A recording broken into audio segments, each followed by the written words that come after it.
established Rich coming right back at you. Today we talking about Charleston White and R.I.C.H TV. And before anybody gets emotional, this part is just about setting the table. This ain't about picking sides yet. This is about understanding the business that everybody pretends not to see. Because if you don't understand the machine, you will never understand the breakup. And this was always a business relationship first. Year with a classic, man. We had to get Charleston White back, man. How you doing? Yeah, I think I'm getting too big for YouTube interviews. Why you say that? Because everybody's stuck here. Least paid platform. And this is the only, my YouTube interviews with black content creators is the only thing that projects me in a negative light, based on the titles and the thumbnails.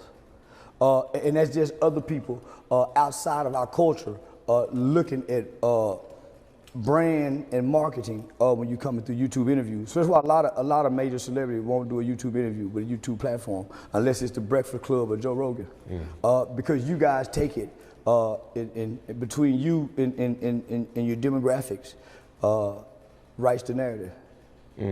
So for example, over here, and I'm saying, why not bring your following over here to the streaming world? That's 10 years ago. So I done outgrew YouTube. I don't agree. I agree 100%. I don't agree. Because y'all not offering the deals. Nah, I turned down a lot of deals. I know you do, Yeah. but the people who sit on your platform, you have the platform. Yeah. But the people who sit here will never get a deal just off here. They have to go somewhere else. Because this is the paintbrush. So just nigga, you made me famous. But nigga, your paint struck broke every time I go to jail, boom. And I'm saying, goddamn, nigga, y'all must don't like me. I used to tell Antoine Daniel, based on your titles, says what you think. I can't be biased though. When Jordan, I don't know. I haven't. So I'm talking about It's still positive. You post all my negative. Still positive. Nuh-uh. It's still positive. No. Bro, I booked you for your own show. Yeah. Like, I do a lot of, bro, you can't be mad because you're trying to control the narrative, bro. I'm not mad. You can't do that. I'm not mad. I just sat down with 2 major companies and deals. They showed me your analytical data on me, and they showed me that. I didn't look at that. I'm happy with making $10,000 with your titles. Yeah. But we growing, and people over here saying, hey, let me show you something. Compare it to this. They're making the comparisons. Yeah. I'm not. They're making a comparison. And they can, you my but the brand R.I.C.H TV is not an ally to Charleston White. R.I.C.H TV is not a community platform. It's a content business. Its job is not to protect people. Its job is to get clicks, views, and ad revenue. Sean Cotton never hid that. He built R.I.C.H TV on viral moments and controversy. Charleston White was perfect for that model. Not because he was right, but because he was loud. People confuse attention with power. That's not the same thing. Charleston White brought attention. R.I.C.H turned that attention into money. And to be fair, Charleston White got paid very well. By Sean Cotton's admission, over $1 million. Thousands per interview. So let's be clear from the start. Nobody was being exploited here. This was a deal. You say Welsh, we posted, everybody eat. That was the agreement, spoken or unspoken. And it worked for years until it didn't. Charleston White built his name on shock value, saying the things people would never say out loud. That does not make it strategic. It makes it temporary because shock has a shelf life, and so does controversy. The problem with playing a character too long is people stop seeing the character. They just see you. And that's when the damage starts. But in the first phase, the damage didn't matter. The views did. R.I.C.H was not thinking about sponsorships for Charleston White. He was thinking about traffic for R.I.C.H TV. That's an important distinction because people keep confusing loyalty with employment. Sean Cotton was never Charleston White's manager. He was a platform owner. Platforms do not raise you. They rent you space. And as long as you're profitable, the doors are open. When you're not, they close fast. Charleston White knew what R.I.C.H TV was. He did not walk into this blind. He saw the headlines, he saw the clips, he saw how other people were used and discarded, and he still sat on their couch because the checks were coming and the attention felt good. This is where people start lying to themselves.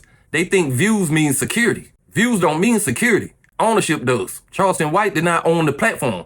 He rented a spot on it, and rent always comes due, one way or the other. And here's the other part nobody wants to talk about. Say Cheese never guaranteed Charleston brand protection. He promised distribution, and he delivered on that. When Charleston lost deals, when he burned bridges, that was not a bug in the system. That was the system working as designed. Because Say Cheese does not clean up messages. He amplifies them. Editing would have protected Charleston, but it would have hurt views. And in this business, clicks always win. So when people say Sean should have protected him, they are misunderstanding the relationship. This was never about protection. This was about performance. Charleston White performed, Say Cheese paid. For a long time, everybody was happy until the consequences got too big. This ain't a fall from grace story. This is a contract expiring story. Because once you understand the business model, the breakup makes sense. Let's talk about what Charleston White was actually right about, because this story is not black and white. Charleston White was right about one thing. Say Cheese never protected him. The platform never stepped in, never pulled him back, never said this one might cost you,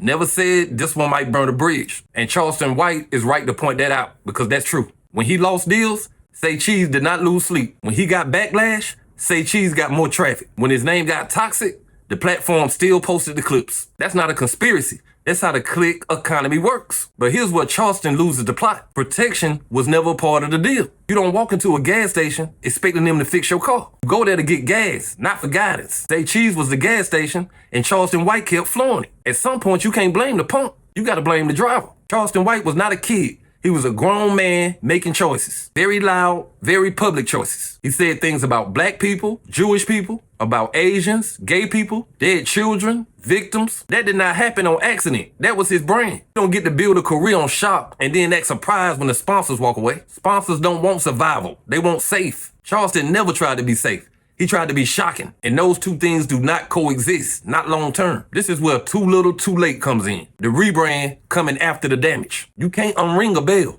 You can't erase years of clips. The internet does not forget, it archives. Charleston White talking about loyalty versus business sounds good, but he didn't practice that himself. He practiced viral at all costs. You can't build a house by burning bridges. Eventually, you run out of land. Charleston White burned his own sponsor future. Not Sean Cotton, not Say Cheese TV. You can't say all the shit you done said for years and then ask people to see you different. Especially corporate people. They don't do redemption arcs. They do risk assessments. And your file is too loud. This is why the Aiden Ross moment matters. Not because it's growth, but because it's distance. Distance from the people who helped build him. It looks like elevation, but it's really escape. Rich white rooms don't clean your past. They just don't say it out loud. They'll let you talk until it costs them money. And when that happens, you'll be right back on YouTube. Charleston White was right that Sean Cotton won either way. That was true. When Charleston won, Sean won. When Charleston lost, Sean won. But that don't make Charleston a victim. It makes him a participant. You can call out the machine after you help power it. That don't mean the machine owes you. It just means you finally see it. This is why this moment feels hollow. The truth is coming after the check stop. Not before, not during, after. Charleston White did not get used. He got paid to be himself. Problem is, being himself is not marketable anymore. And no platform can fix that, no matter how big it is. Now let's talk about the character, not the platform. Because this was never really about Say Cheese. It was about who Charleston White chose to be. Charleston did not accidentally become this guy. It was built. He built a character that could not lose attention, even if it lost everything else. Every time he crossed the line, the numbers went up. Every time he said something shocking, the phone rang. That trained him not to think long term. Just short-term memory, short-term money. This is where a lot of people get confused. We all know Charleston ain't stupid. He's very aware, very calculated, but he confused being seen with being built. Viral is not a foundation, it's a surge. And surges always come back down, always. The character he created left no room for growth, only escalation. You can't go softer after going nuclear. Once you say everything, it's nothing left to say. This is why the I've outgrown YouTube falls flat. You don't outgrow a platform by burning every bridge on it. You outgrow a platform by building something stronger. Charleston did not build an exit, he built a wall. And now he's mad that he can't see over it. This is why the sponsor conversation matters. Sponsors don't care about intent, they care about risk. And his name is all risk. You can say you changing, the clips don't change. You can say you learn, the archives don't care. This is why his rebrand will never fully work. Not because people won't forgive, but because businesses don't need to. They have other options. Charleston White thinks he's being phased out.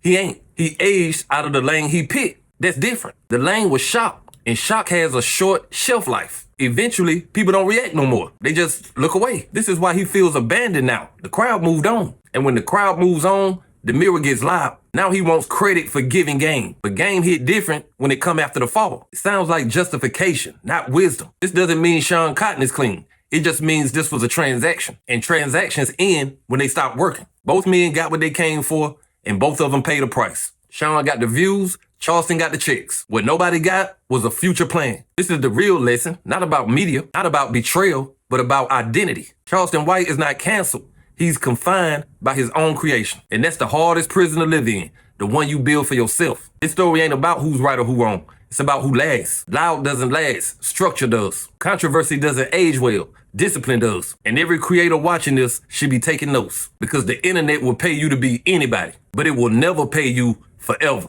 But hey, that's just my opinion. What's yours? Like, comment, subscribe. Establish Rich. I'll be back with another one. Peace.